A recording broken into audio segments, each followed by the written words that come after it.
Bonsoir, mes amis. I hope you're having a very good day today. Victor Lustig was a prolific criminal who robbed and duped people across continents. But in his youth, he dreamed of becoming someone with a respectable position in society. He imagined himself becoming an architect or a writer. In 1906, he received his grades on his drawing skills. The verdict? Basic drawing skills, negligible. Upon receiving said grades, he spent an entire day complaining to his friend Carl about the idiocy of his teachers and the academic elite. Why were people such idiots? Why did they waste their lives pandering to the rich and powerful instead of seizing the moment and making something of themselves? Perhaps the marks he received from academia put him on a path to become one of the most prolific criminals in history. In late 1905, Lustig had intentions to become a writer, author, or an architect. He went to explore Vienna over the Christmas holiday to take in the sights. His memory of the scene has a theatrical quality to it in a way. Picture one of those Hollywood scenes of a young man standing and gazing at an extraordinary building in the middle of the night. The next morning, he walked down to the newly opened State Savings Bank, an imposing 8-story structure covered in marble square slabs that looked like huge safety deposit boxes. It appealed to him both visually and symbolically. I walked around, noting my observations. The heavy barred windows and smooth stone walls tantalized that such riches lay so close. He stood there for hours, noting down everything that occurred. The weather, the carriages, the ladies' fashions. A sudden cacophony of striking of clocks, the smell of the wet cobblestones, all grouped around his central fascination with the bank itself. I realized that on one side were the guardians of wealth and privilege, and on the other, members of an oppressed class who were too feeble to address this imbalance. Lustig spoke 6 languages.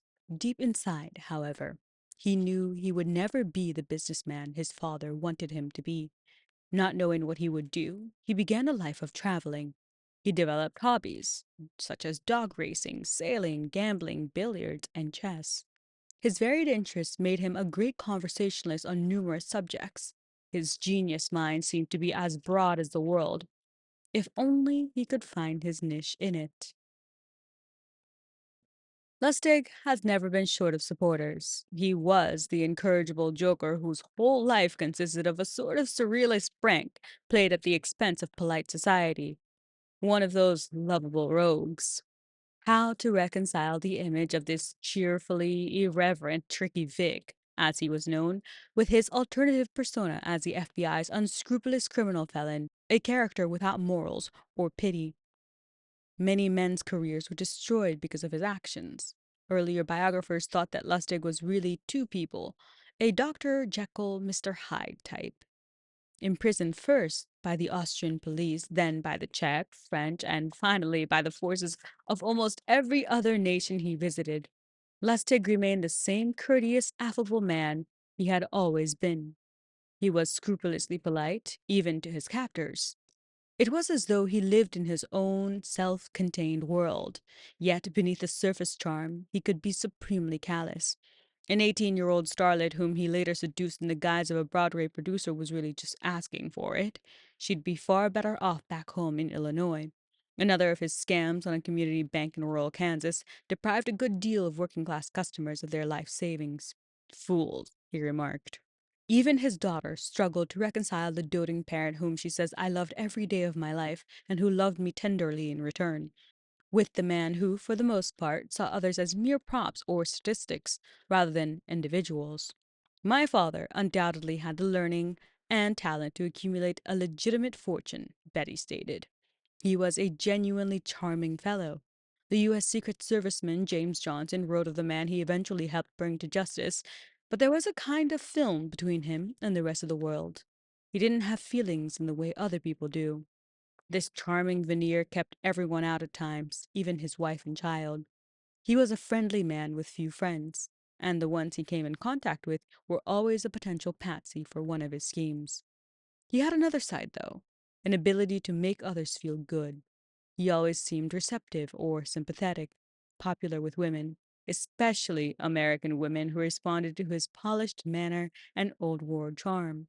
Both sexes commented on his essential optimism, Nothing seemed to get him down for long.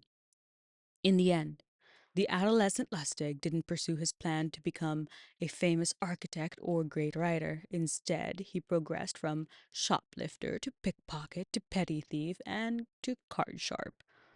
At 18, he was described by the Viennese police as having hands that were as swift as the wind. One victim wrote of him half admiringly, "He could make a deck of cards do everything but talk." Although Lustig seemed to emerge intact from his early brushes with the law, his record in those years wasn't quite unblemished. On October 2nd of 1908, the Provincial Tribunal of Prague sentenced him to 2 months' imprisonment for what was described merely as larceny. Lustig later wrote of being taken by armored truck to the city's correctional institute, a great medieval keep with black stone walls and a moat glowering over the Vlatva River. Once inside, Lustig found that he hated the censorship of his letters more than any other regulation. It inhibits truth, demeans the writer, and tempts him to create small, cheerful lies to please the warden. Taking prison life as a whole, he was philosophical. My intention was always to sit and do nothing to provoke ill will or delay my release. Lustig was charged with theft on June 27, 1910. He ended up in front of the Provincial Court of Austria. The specifics are lost, but the manager of the town appeared as a witness. Perhaps there had been some misunderstanding about a bill. Lustig was given a sentence of 10 months, but seems to have only served half of that. At Christmas that year, he wrote to his brother and sister to say that he was enjoying a well-earned festive trek in Zurich. While there, he consulted with Dr. Carl Jung at his clinic. It was a weird juxtaposition. One man intent on revealing the inner psyche, and the other equally determined to conceal it. "I spoke to him about dreams," Victor noted. He wrote later that he had hoped that his analysis might cure his acute sinus problems, but that they appeared to be getting worse. By the age of 21, he had honed several professional skills that would serve him as an adult. He had a pleasant manner and was great with women. He was a fluent storyteller, not hesitant to embellish or to make a point or gain an advantage. He preferred to work with his hands, although he wasn't above presenting himself in taxing physical roles like that of a human torch if it served his needs. He generally seemed to have plenty of money to lavish on travel and hotels. He had already been in jail more than half a dozen times, with a rap sheet as varied as it was long. The FBI later believed that Lustig had undergone a conversion experience around 1911, becoming a habitual offender. Impeccably polite and usually, but not always considerate to women, Lustig was one of those career criminals who preferred the unobtrusive approach to his craft. Of course, it's not unusual for a swindler to know something about human psychology, but Lustig took this a step further. He had read books including Pierre Janet's Symptoms of Hysteria, Wilhelm Wundt's Hypnoticism and Suggestion, and Sigmund Freud's Psychology of Everyday Life. One of Lustig's biographers says of him, "His great ability was to change tack at a crucial moment. In most contracts, there is a point when the mark's appetite is whetted by a glimpse of the rich rewards just beyond the horizon."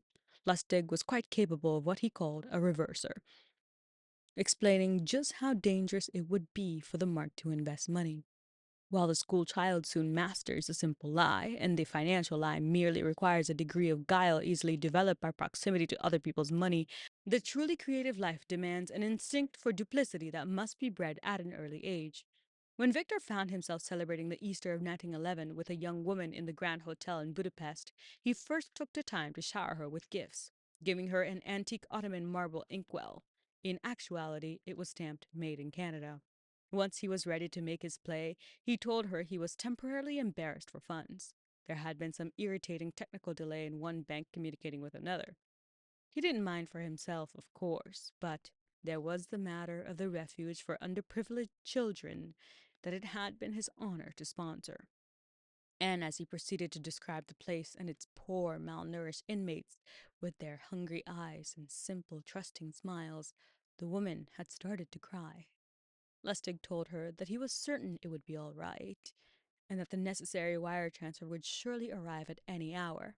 His companion stopped crying for a moment, but seemed unconvinced, and started sobbing loudly again. In between her tears, he told her that she should not do so, but the more he protested, the more determined she became.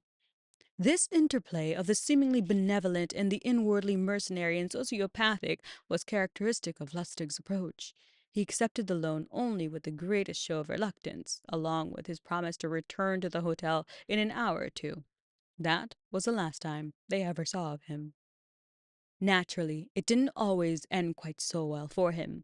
Although one Lustig author describes him as a phantom to the law during this time, he seems instead to have enjoyed a virtual season ticket to the Central European court system.